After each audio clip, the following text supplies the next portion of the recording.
Well, hey everybody, this is RVMail47 coming to you from Dallas, Texas. It is June the 9th, 2011. The time I'm making this video is 3:16 p.m. Central Time. This is the Day 1 Convective Outlook, which would be the outlook for today, made by the the Storm Prediction Center.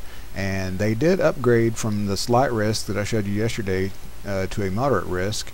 But it's just a little further south than I had said. Yesterday I had said something about maybe some pretty bad weather in Maine, and right now it looks like they're expecting it to be just a hair south of there, just the far southwestern corner of Maine being caught into that moderate. Still, we've got the slight risk all along this area.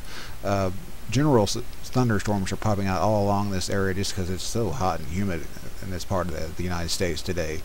We do have the chance of thunderstorms across a lot of part of the country today, scatter storms, but again some severe weather again back this area. I expect a watch to be issued probably back here in the Central Plains here in just a bit. We'll take a look at the satellite and radar and see what that looks like. Water vapor imagery shows the thunderstorms forming along this line. This would be a cold front coming into the northern sections of the northeast. Again, running into the very hot and humid air mass being brought up by all this tropical moisture. Also, the popcorn thunderstorms going from northern Atlanta, or Georgia area, actually, should I say, from northern Georgia up into the Carolina, Virginias, southern Ohio. But then these are the ones that mean business here, and they could be affecting some of the major cities in the Northeast throughout the afternoon and evening tonight. Another area to watch was going to be right back here that I talked about, that they should, if they haven't already, they probably are about to issue a tornado watch for this area here. So let's take a look at the radar and see. Yeah, we can see on this is from the College of DuPage, same as where the water vapor satellite I just showed you was. This is the composite for the whole United States, all the National Weather Service radars put together. Again, see all the popcorn thunderstorms, call them the afternoon garden variety storms, forming over here in the southeast. This line of storms here will probably put out some good wind damage, maybe some large hail. There's the other ones I was talking about that are trying to form along behind this line, but again, this one is the one that means business. Again, New York may be getting some bad weather later on in the afternoon, evening hours as we go along. This area here, again, could produce some tornadoes on some of these lines. We've got some of these storms that are moving almost due north. More tropical moisture showing up on radar here, and an upper level low up in the northern Rockies that's kind of sitting and spinning. Okay, here's a look at the HAARP induction magnetometer from Gakona, Alaska, the HAARP facility there in Alaska, and showing some interference now, occasionally in the very low frequency range.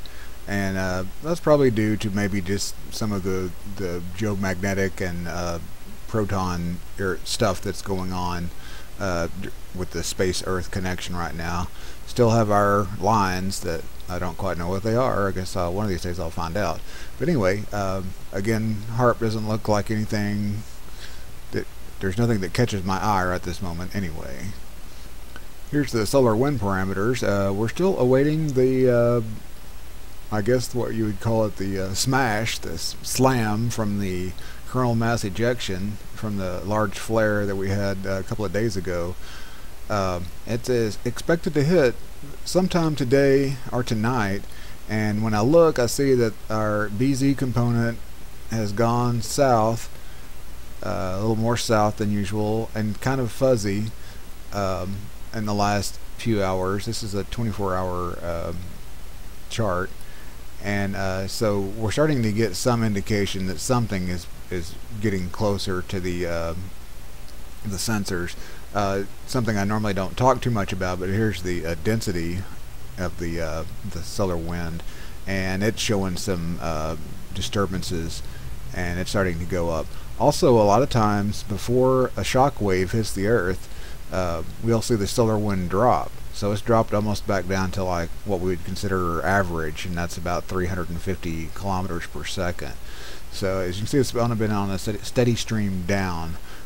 Again, a lot of times this will drop right before the interplanetary shockwave hits, so we'll just be keeping an eye out. I would just almost guess that we should see some activity beginning tonight. It's going to be interesting to see if it slams in as hard as it could, or if it's just going to be one of those glancing blows and we move on without too much fanfare.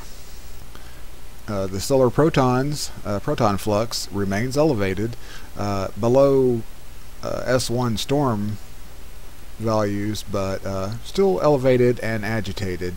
So there's still a bit of some of the solar radiation that continues to bombard the Earth's atmosphere right now.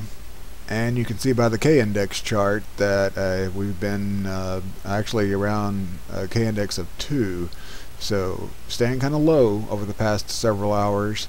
So in the next probably 3 to 6 hours, we probably will start seeing maybe some yellow, and we may even pop up into some red should that interplanetary shockwave hit the Earth at a certain angle. With some force, we'll see some geomagnetic storming going on. So that's it. That's just kind of a quick look today. Again, we're really just kind of waiting on the geomagnetic disturbances to begin. Once that coronal mass ejection, or now it become the interplanetary shockwave, hits the Earth's magnetosphere, and we'll just have to see what happens then. Again, wrap up for the weather part. The people in the central section of the United States, could be some tornadoes in the Central Plains today, or some pretty good severe weather moving into the northeast. Look for quite a bit of wind damage and probably some large hail across the northeastern corridor of the U.S. So anyway, there you go. Y'all have a good one.